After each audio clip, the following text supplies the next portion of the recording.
अस्सलाम वालेकुम, कैसे हैं सब? उम्मीद है सब ठीक होंगे। अल्हम्दुलिल्लाह मैं बिल्कुल ठीक हूँ। तो जनाब आज का मौसम बहुत प्यारा था, ठंडी ठंडी हवा चल रही थी और साथ में नमाज़ पढ़ने का बहुत मज़ा आया। थोड़ा थोड़ा सा दिन हो, हल्का हल्का सा अंधेरा हो और साथ में ठंडी ठंडी हवा चल रही हो तो क्या मज़ा आता है नमाज़ पढ़ने का। और इतनी सुबह जब हम लोग उठते हैं तो मूड इतना फ्रेश होता है और साथ में ठंडी ठंडी हवा चल रही होती है, मूड बिल्कुल फ्रेश हो जाता है। तो यहाँ पर मैंने नमाज़ पढ़ने के फ़ौरन बाद जो चाय थी वो ऊपर रख दी थी, नाश्ता बनाना शुरू कर दिया था, अपनी रूटीन पे आ गई थी। तो ना चाय जो थी वो मैंने ऊपर रख दी पकने के लिए और साथ फिर मैंने सब्ज़ी बनाना शुरू कर दी। आज मैं बना रही थी आलू और अंडे का सालन, क्योंकि सब लोग शौक़ से खाते हैं और मैं भी बहुत शौक़ से खाती हूँ।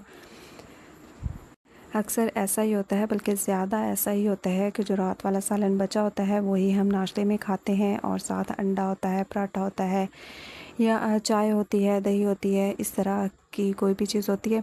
तो इस तरह से हमारा नाश्ता होता है। लेकिन अगर कोई सालन ना बचा हो तो फिर मैं या तो आलू अंडा बनाती हूँ या फिर कोई और चीज़ साथ बना लेती हूँ, तो इस तरह से फिर हमारा नाश्ता होता है। यहाँ पर जो चाय थी वो बॉयल हो चुकी थी, उबल रही थी, बन गई थी, तो बहुत मज़े की बनी थी चाय। और उसको फिर मैंने उतार लिया था चूल्हे से और उसके बाद फिर मैंने बनाना था आलू अंडा।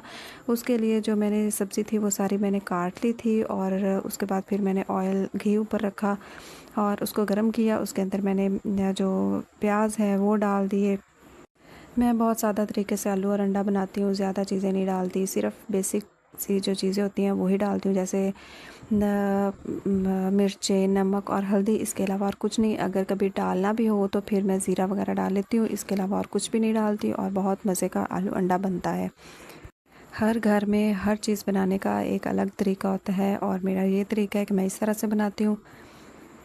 अच्छा, जहाँ पर जो प्याज थे वो ब्राउन हो चुके थे और उसमें मैंने जो मसाले थे वो डाल दिए थे और इसको भूनने के लिए मैंने रख दिया था। उसके बाद फिर मैंने इसमें आलू वगैरह डाल के तो इसको बनने के लिए रख दिया ताकि आलू बन जाए।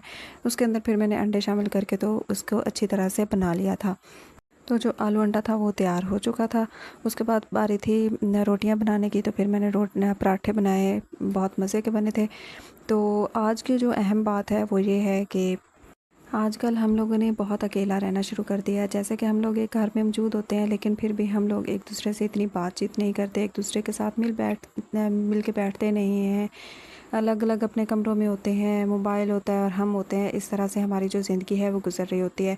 लेकिन हम लोग किसी के साथ बैठ के बातें नहीं करते, अपने दिल की बातें शेयर नहीं करते, जिससे हमारा जो माशरे में स्ट्रेस है वो बढ़ रहा है।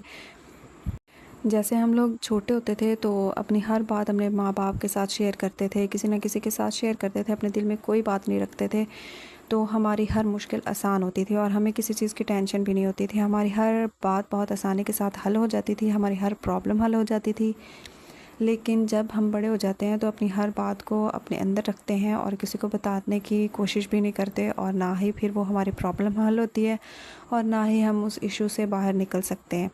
तो हर जो बंदा है वो इसी सोच में गुम होता है कि अब इसका हल क्या करना चाहिए। और सबसे बड़ा जो मसला है वो हमारा अकेलापन है। हम लोग अकेले रहते हैं, अकेले बैठते हैं और एक मोबाइल है जो हमारे साथ होता है और हर वक्त हम इससे बाहर निकल ही नहीं पाते।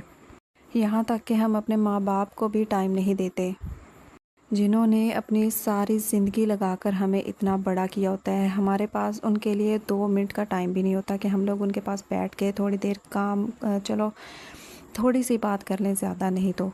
चाहे थोड़ी सी बात भी ना करें, सिर्फ़ आप उनके पास बैठ जाएं, चाहे तो आप लोग चाय का एक कप लेकर उनके साथ मिल के पिएँ, तो आप लोगों को भी बहुत अच्छा फ़ील होगा, उनका भी दिल खुश हो जाएगा। अगर मेरी ये बात अच्छी लगी हो तो इस पर ज़रूर अमल कीजिएगा। अच्छा जी, तो यहाँ पर जो मेरा पराठा था वो तकरीबन तैयार हो चुका था, मेरा नाश्ता रेडी हो गया था।